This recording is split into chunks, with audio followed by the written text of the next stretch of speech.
Melee Exposure is an absolutely fantastic and cheap arcane, and I would highly recommend you try it out.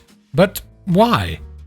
Now, just in case you don't know, Melee Exposure is an arcane that triggers on an ability cast. So whenever you cast an ability with your Warframe, and it gives your melee strikes a varying amount of corrosive damage for 25 seconds, stacking up to 240%. It's one of the rewards you can get from Netra cells. You can also get it as a drop from the Murmur boss, as well as the Angry books you randomly find in missions, or alternatively, if you have some spare standing, you can buy it from Chicken for 7,500 standing a pop if you're the rank of Scholar or higher. Now, the reason it's so good, specifically for stat sticks, is because it doesn't quite do what it says. It doesn't just add corrosive damage to your melee strikes. It works like a corrosive mod. A really big corrosive mod as well. It adds almost the equivalent of Brand Fever Strike and Shocking Touch at once. Now, because this works like a corrosive mod would, it affects pseudo-exalted abilities like Landslide, Whip Claw, and Shattered Lash. So you can get a ton of extra damage for pseudo-exalted abilities like Landslide, Whip Claw, and Shattered Lash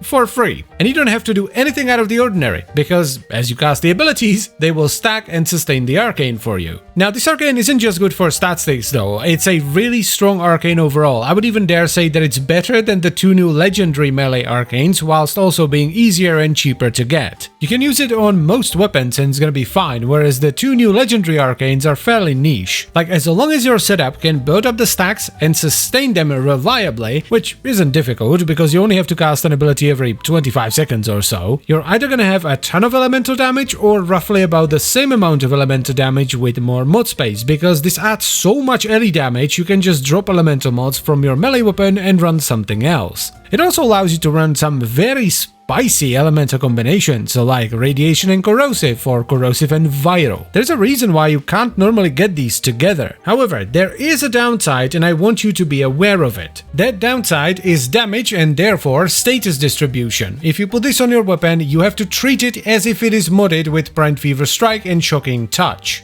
Which means that if you put this on either a hybrid or a status weapon, it's mostly gonna proc corrosive. This is bad for slash-based weapons that don't rely on forced procs from either combos or heavy attacks. So I'd actually not recommend this on slash-heavy weapons where you rely on status to proc your slash, because it's gonna mess it up. With that said though, the amount of damage you get from this at full stacks is really high. So unless you're doing some super high level stuff, it's still gonna perform really well. Like, if you don't go above base level Steel Path, in most scenarios you'll be able to kill the enemies with upfront damage before they have a chance to bleed out from slash. Now, while the arcane functions on essentially any setup, because most setups will have a relatively cheap ability that you can cast every 25 seconds or so. Also, while it doesn't trigger off of transference, they fixed that, it still triggers off of operator ability, so even if you're out of energy you can still sustain it. It really shines when you give it a bit of thought. One example I have here is my Toxic Lash Sarin, which I tweaked so that the duration of my Toxic Lash roughly lines up with the duration of exposure. So whenever I use Toxic Lash, I get the buff from Toxic Lash, but I also get a stack of melee exposure. This allowed me to drop a lot of duration from my build, so I emptied up a bunch of mod space which can then be invested into something else. And this will work with any kind of buff, whether it's Ata's Whisper or even Smite Infusion. Now, as someone that tends to prefer more passive setups in Warframe, I absolutely understand that this arcane is not gonna be for everyone. But I will also say that I like how much it spices up melee, especially in addition to Tennokai. Because for the longest time, melee was just button mashing. You could try and chain different combos together, which was fun, but for the most part it was just button mashing. Whereas now we have Tennokai for either a random or a consistent proc depending on the mod you select, and melee exposure for a bit of buff upkeep. It's really nice, it spices it up, and it makes melee more interesting if you want it to be that way. Which is another point that I want to make here. This arcane is good, but it's not the best arcane in every scenario. You don't absolutely have to run it if you don't want to. And that's cool, I like that. I like having options. Well, with the exception of stat sticks, because this thing is absolutely cracked on stat sticks. I'm also a big fan of these new arcanes that don't necessarily get better as you rank them up. They just get more convenient, they get to maximum stacks faster. So even if you only have one, you can still get the full benefit from it if you have the right setup. So again, I would highly recommend you try this out, especially on stat sticks. And that is pretty much it for the video, so I thank you very much for watching. As always guys, I hope you've enjoyed the video and found it helpful, and if there's anything else you would like to add to this, feel free to leave a comment down below. Then I would also like to extend a special thank you to all the channel members. Thank you very much guys, I really appreciate your support, it means a lot to me, and if you would like to become a channel member as well, you can check out the memberships and stuff down below. And I'll see you next time.